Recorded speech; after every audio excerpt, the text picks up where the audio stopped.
നമസ്കാരം. ഇന്നിവിടെ ഞാൻ മെഴുക്ക് പുരട്ടിയുടെ റെസിപ്പിയാണ് ഷെയർ ചെയ്യാൻ പോകുന്നത്. അപ്പോൾ അമരക്ക മെഴുക്ക് പുരട്ടി എങ്ങനെയാണ് നല്ല ടേസ്റ്റി ആയിട്ട് ഉണ്ടാക്കാൻ നമുക്ക് നോക്കാം.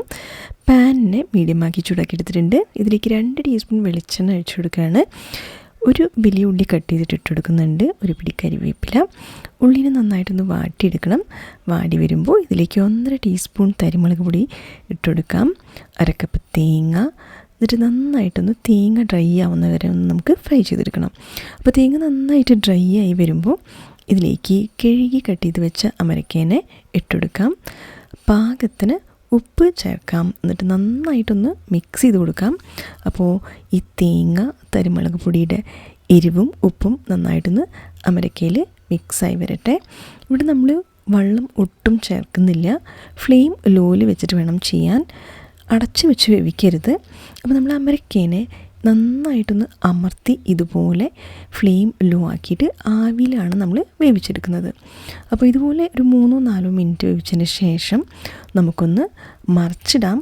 അപ്പോൾ ഈ വെന്ത അമരക്ക മേലോട്ട് വരുന്ന രീതിയിലും വേവാത്ത അമരയ്ക്ക താഴെ പോകുന്ന രീതിയിൽ വേണം നമുക്കൊന്ന് ഇളക്കി കൊടുക്കാൻ.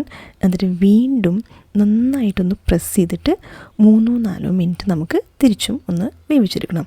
അപ്പോൾ ഇതുപോലെ നമ്മൾ 1-2 പ്രാവശ്യം ചെയ്യേണ്ടി വരും. അപ്പോൾ അമരക്ക വെന്ത് വരുമ്പോൾ അതിൻ്റെ കളറൊന്ന് ഡാർക്കാവും.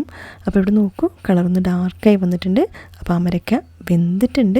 അപ്പോൾ നമ്മുടെ ടേസ്റ്റി ആയിട്ടുള്ള അമരക്ക മെഴുക്ക് പുരട്ടി റെഡി ആയിട്ടുണ്ട്.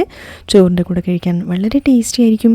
അപ്പോൾ പ്രത്യേകം ശ്രദ്ധിക്കേണ്ട കാര്യങ്ങൾ എന്തൊക്കെയെന്ന് വെച്ചാൽ, അമരക്കേനെ നന്നായിട്ട് കഴുകി ചെറുതായിട്ട് അരിഞ്ഞതിന് ശേഷം നമുക്കതിന് ഒരു അരിപ്പയിലിട്ടിട്ട് അതിൻ്റെ വെള്ളമൊക്കെ ഉള്ളതൊന്ന് ഊറ്റിയെടുക്കണം. പിന്നെ നമ്മൾ ഉള്ളീനെ വാട്ടിയാൽ മതി.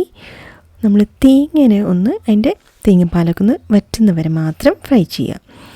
തരിമുളക് പൊടി വെച്ചിട്ട് മെഴുക്ക് പുരട്ടി ഉണ്ടാക്കുക. മുളക് പൊടിയോ അല്ലെങ്കിൽ പച്ചമുളകോ ഉപയോഗിക്കരുത്. പിന്നെ ഈ അമരക്ക നന്നായി വെന്ത് വരുമ്പോൾ അതിൽ കളറൊന്ന് ഡാർക്കായി വരും. പിന്നെ അമരക്കേനെ നമ്മൾ ചെറിയ ഫ്ലെയിമിൽ വെള്ളം ചേർക്കാതെ അടച്ചു വയ്ക്കാതെ വേണം വേവിച്ചെടുക്കാൻ. അപ്പോൾ വെളിച്ചെണ്ണ വെച്ച് നമ്മൾ മെഴുക്ക് പുരട്ടി ഉണ്ടാക്കുമ്പോൾ കുറച്ചുകൂടി നല്ല ടേസ്റ്റി ആയിരിക്കും.